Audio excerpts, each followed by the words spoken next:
to I Love Colonel Sanders. KFC, finger-looking, good game, whatever it is.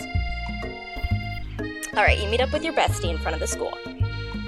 Before you can tell her about the encounter with the spork monster, she launches into a story of her own. Okay, I know this might sound a little strange, but I think I might be, I think I might like Clank. Like him? Like?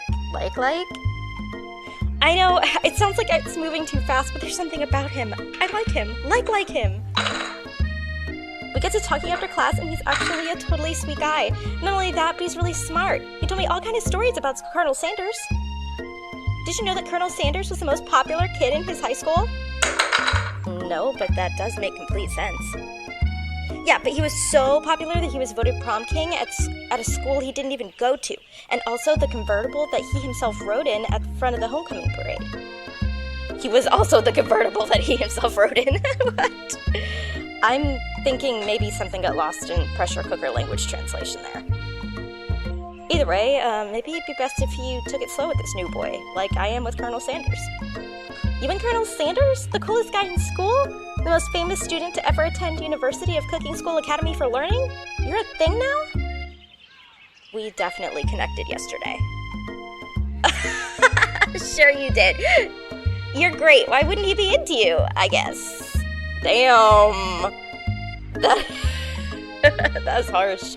Laughing at the implication that you and Colonel Sanders might be a thing is definitely not cool. You are great. You have an idea about how to prove that your love is real. Well, if he's not into me, why did he tell me one of his secret ingredients? However, you don't tell her that you know a second ingredient too, which you discovered on your own. Your bestie's eyes light up. A secret ingredient? Yeah, I just said that. A secret ingredient. Is there a dramatic echo in here?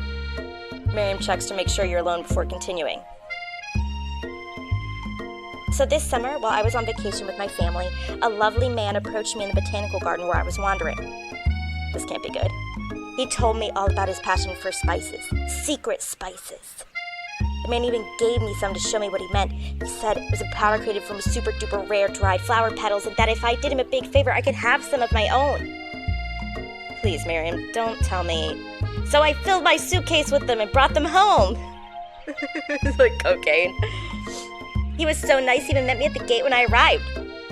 Later, when I cooked with him, a very strange feeling came over me, and the flavor was unlike anything I'd ever tasted. I think you're being very liberal with the meaning of spices here. Whatever. Anyhow, we both share an interest in cooking, so we stayed in touch. You know, like pen pals? I bet he'd love to know more about new spices. Well, I'm definitely not supposed to share Colonel Sanders' secret recipe, and besides, I only know the one ingredient, so I doubt it'd be much use to anyone. Please, please, please! It would mean the world to me. No one has to know it came from you or from Colonel Sanders. What do you think? Should you protect Colonel Sanders' secret or share it with your bestie? It's supposed to be a secret, man. You quickly think of a fake ingredient name. I don't know, how about... It was Eye of Newt. I know it sounds like some kind of witch's potion, but what can you do? Eye of Newt? Wow. Her eyes light up imagining such a thing, and you figure you've satisfied her curiosity and she'll move on. However, she immediately turns around and does some thumb typing on her phone that you can't quite see. That's probably not good. Before you can ask her to confirm that she was definitely not texting secrets to other people, you're interrupted. A wind rushes in. Cherry blossom petals fill the air. It's Colonel Sanders! He's arriving at school on a horse. Stand back and admire his majestic glory. Run to him. Oh my god, I don't know. Okay, I'm gonna stand back. Colonel Sanders' horse is truly a thing of beauty.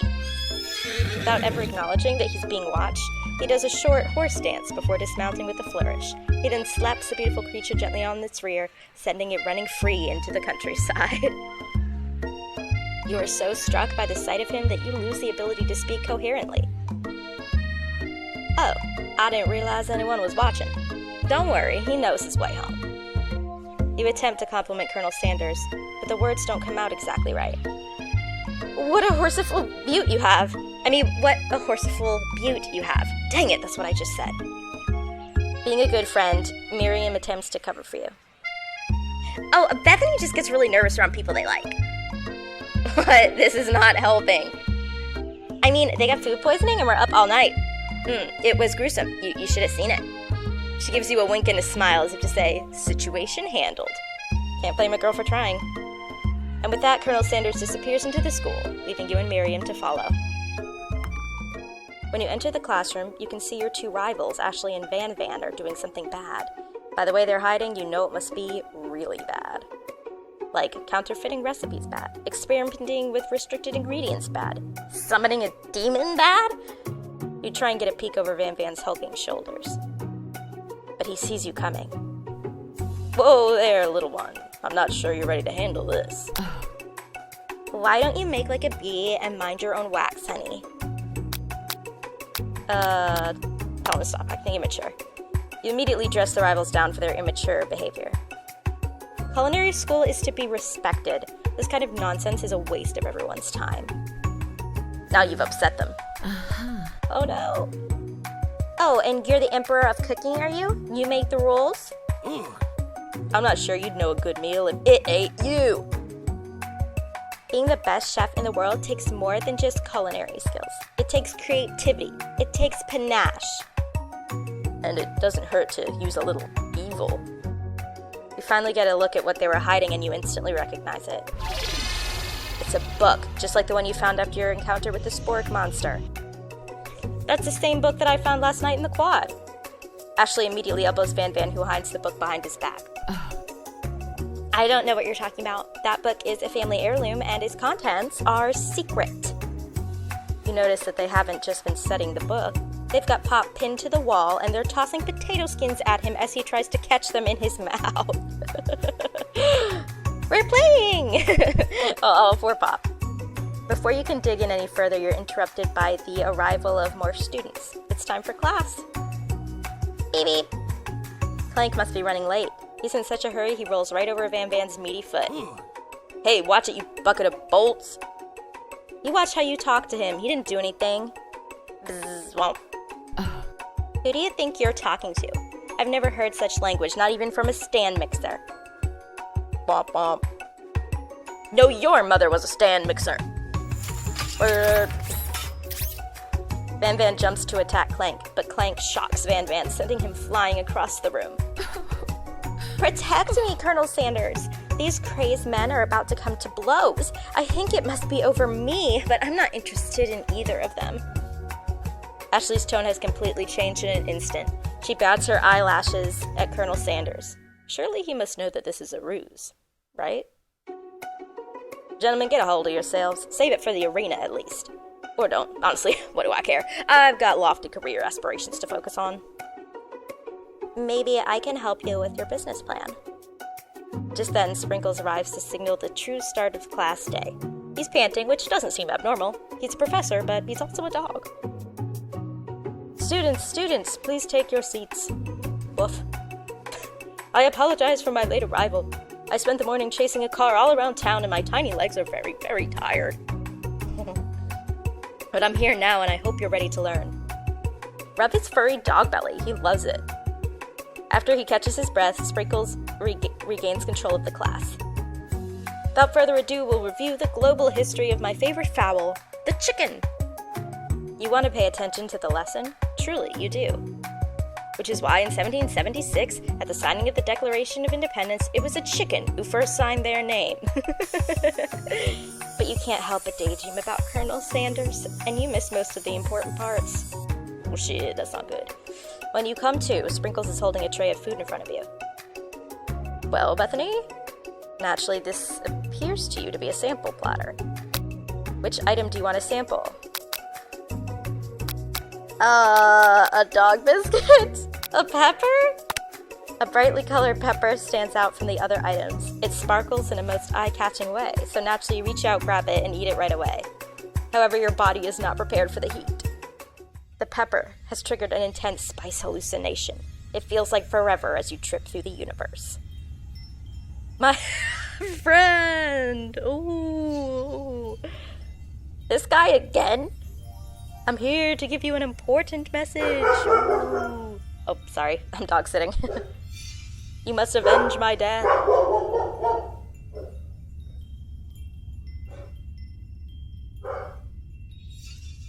And fulfill your destiny.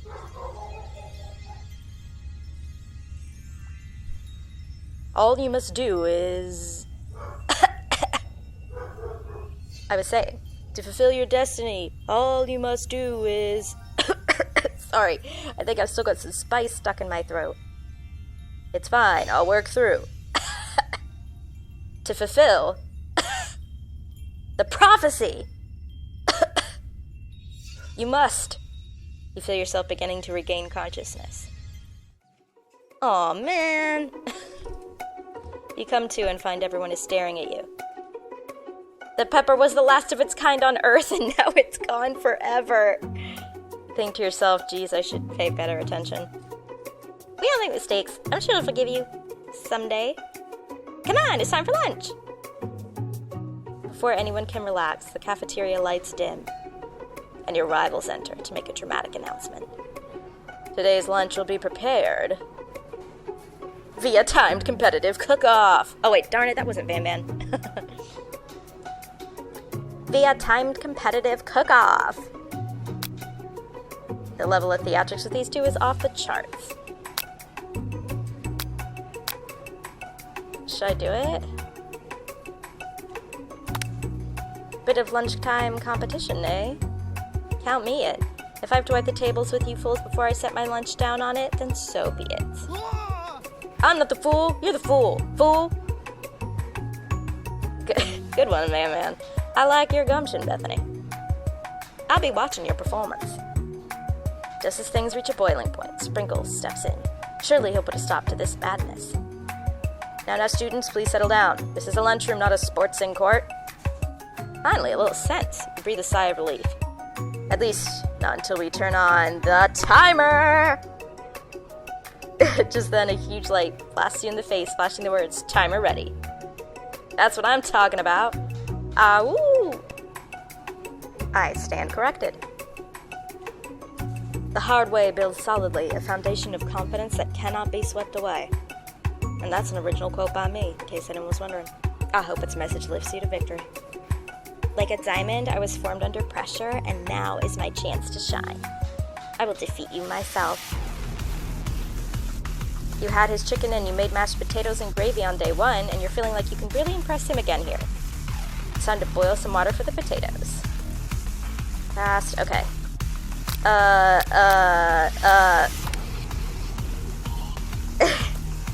That's right. Winner gets to rub my furry belly. Let that enticing offer motivate you. To season this chicken... 11? That's right. Elevate your craft. Oh my god. Trust? Shoot. Okay. Okay. Try... Sound of success. Silence? That's right. I believe in you, Bethany. He's actually cheering you on. Which would be awesome, except knowing he's watching you makes you totally forget what you were doing. Now all you can think about is Colonel Sanders. Spoonfuls of gravy. A tub? What? What?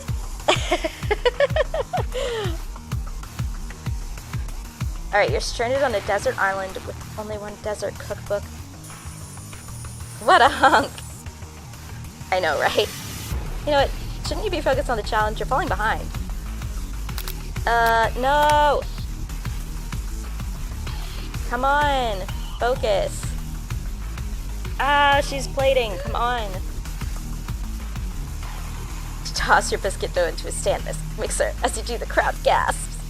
Oh, yikes. Zip. I know you love nothing more than seeing a fellow appliance utilized in a kitchen battle, but sometimes that means sacrificing the personal touch. Brr. You might not have any hands, but Bethany does, and a good chef needs to be touching the dough to know when it's properly mixed. There's an easy way and a hard way. You don't get far by going the easy way. Darn it! Okay. Shove your hand into the mixer to rescue your dough. Oh my god, is my hand gonna be chopped off? Bethany, no! What?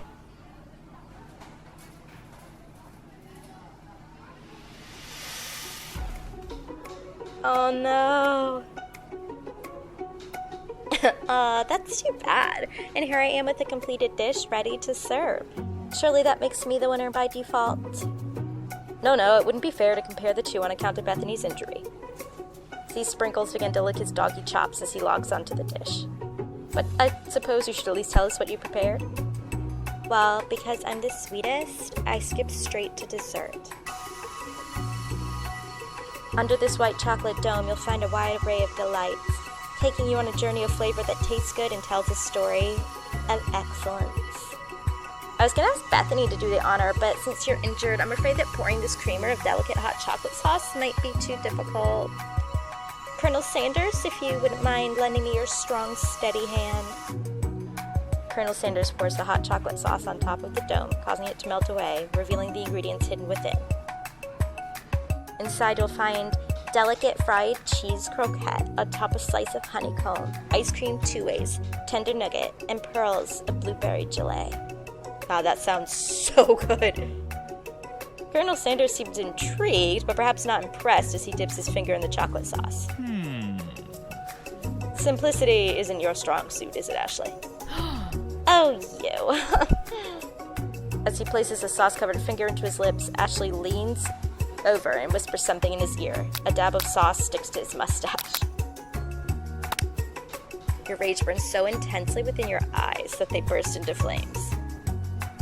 The flames cause your eyebrows to catch fire and turn to ash, and they fall off your face, which means people will have a hard time understanding your emotions for the rest of the semester, perhaps forever. Embarrassed and ashamed by your poor performance, not to mention your crispy fried brow, you run for the quad to be alone. Darn it. The beautiful weather feels like an insult. Inside of you a storm rages. It's Colonel Sanders. He's probably here to tell you that he and Ashley are in love and have decided to get married. And he won't even ask you to cater his wedding because you're a terrible chef and an awful person. You try to hide from him, but he approaches you directly. I know you're hurting right now. Not just from the devastating loss, but from that run-in with the mixer and that small fire. We should get that checked out. I'm fine. Can't you just leave me alone? I'm a loser. I'm not fit to fill your fryer. I'll never be a master chef. Failure is a part of life. The music. Not just for you, but for all of us. Do you think I've never failed at anything before? That's exactly what I think. Well then, think again. I wasn't always the man you see before you. Enrolled in culinary school, incredibly handsome, successful, motivated. Well, handsome, sure, I was born that way. But I've walked other paths and arrived at dead ends. I was passionate about life, but I failed as an obstetrician. I was passionate about justice, but I failed as a lawyer. I was passionate about livestock, but I even failed as a mule handler. That one was especially humiliating. Mules can be so cruel. I lost my business partner to a gunfight. I didn't know. People see my delicate ribbon tie and my well-kept beard and assume that I've got it all together. Which is true now, but it hasn't always been. Sounds like this guy could really use a hug. I resolved then that I was going to amount to something. No amount of hours, labor, or money would deter me from giving the best I had to give. As Colonel Sanders changes focus, you can see something ignite inside of him. A burning passion. One has to remember that every failure can be a stepping stone to something better. My new dream is pure. It's honest. It's something that a humble man in a crisp white suit can be proud of. I will create a new chain of chicken restaurants that will bring joy to the entire world and make up for my past misdeeds. Yay! Just as your moment grows intimate, you're interrupted by a threatening, shadowy presence. It's the Sport Monster! Battle scarred from the night before, you prepare for the worst. Borko? It is I. I know. Oh wait, what voice did I give him? Was it like, it is I? I know I said I wouldn't be back, and after the whole fight to the death thing, maybe you don't really want to see me anymore, but I just wanted to say I was wrong to attack you, and I apologize. I know what it's like having to always look over your shoulder. Monster problems, am I right? Aw, thanks, Borko. I'm glad there are no hard feelings. Getting jumped by a giant creature in the dark of night can really rile a person up. I also want to apologize for the way I switched right into attack mode. I know that you're strong, and cooking school can put a person under a lot of stress. I actually used to go to this school. I wasn't always a sport monster, you see. I don't believe it. You were human once? Well, no, I was a golden retriever, but I was still a student. Until one day, some mean kids with a magic spell book cast a dark enchantment on me, and I was forever transformed. Magic spell book. Precisely. I had procured a copy for myself, but somewhere along the way I've lost it. If you find such a book, I beg of you, respect it. You're a powerful chef and shouldn't rely on such dark and evil magic.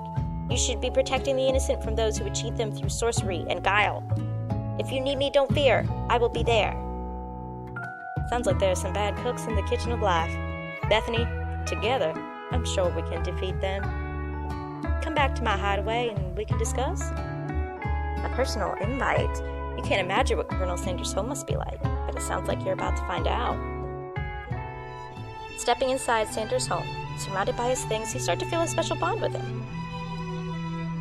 This chicken. It looks like you live such an exciting life, Colonel Sanders. Every day can be an adventure if you approach it with the right attitude.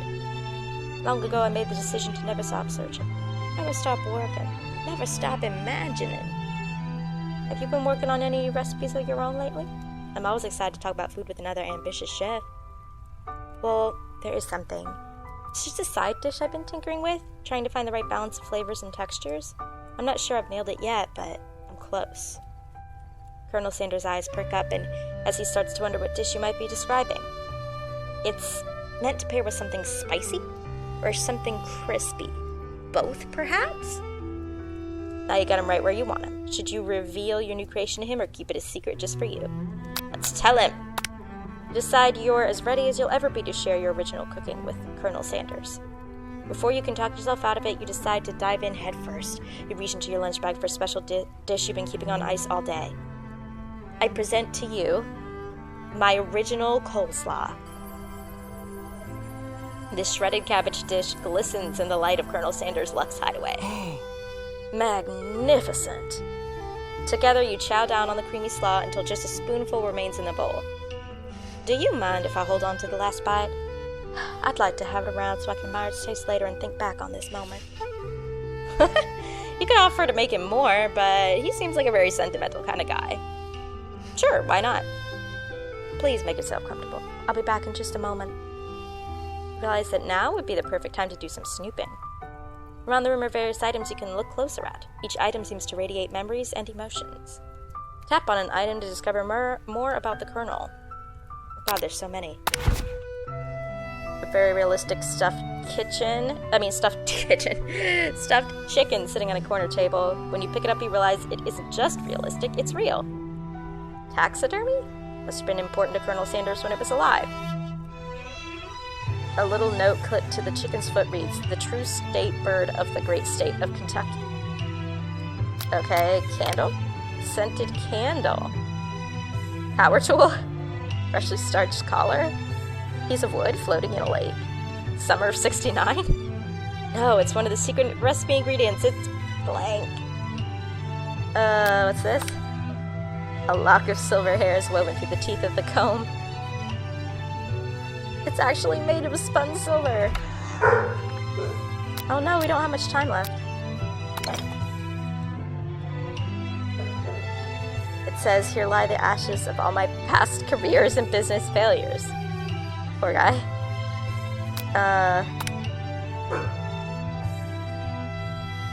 What? Are you thinking about heading out into the world on a quest to avenge my death? Wait, what? I never even learned your name. Why would I avenge you? I could just tell you my name right now. Can't you see I'm in the middle of something? You open the window a crack and the ghost of the student is swept out with a breeze.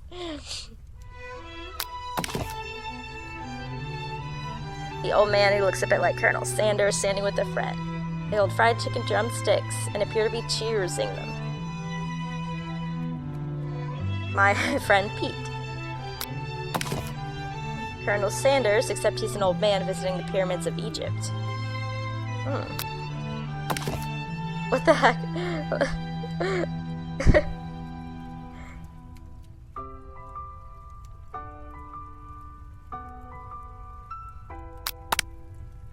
Ooh, what number is important?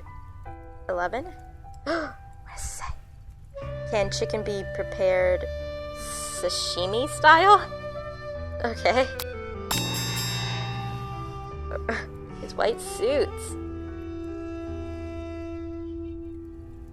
Before you can look any further, you hear Colonel Sanders returning. He has a new dish he's been working on and he wants you to taste it. You try to act casual until he asks you why you're wearing his jacket. Aww. I don't usually loan those out, but I must say it does look good on you. Oh crap, the jacket. Forgot to take it off. Fess up and tell the truth. You confess. I think I've developed feelings for you. I might be developing feelings for you too, but I'm concerned.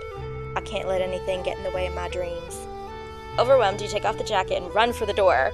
But the thought of leaving Colonel in the midst of such an emotional breakthrough gives you pause. You stop yourself. Colonel? Yes, Bethany. I honestly think this may be the beginning of something wonderful. I think you're right. We should take things slow. You talk late into the night and drift off into a slumber. Dream sequence! You awake to a beautiful morning in Colonel Sanders' hideaway. Oh, I should pause here. Okay, let me stop here. Thank you for watching, and I will see you next time. Bye!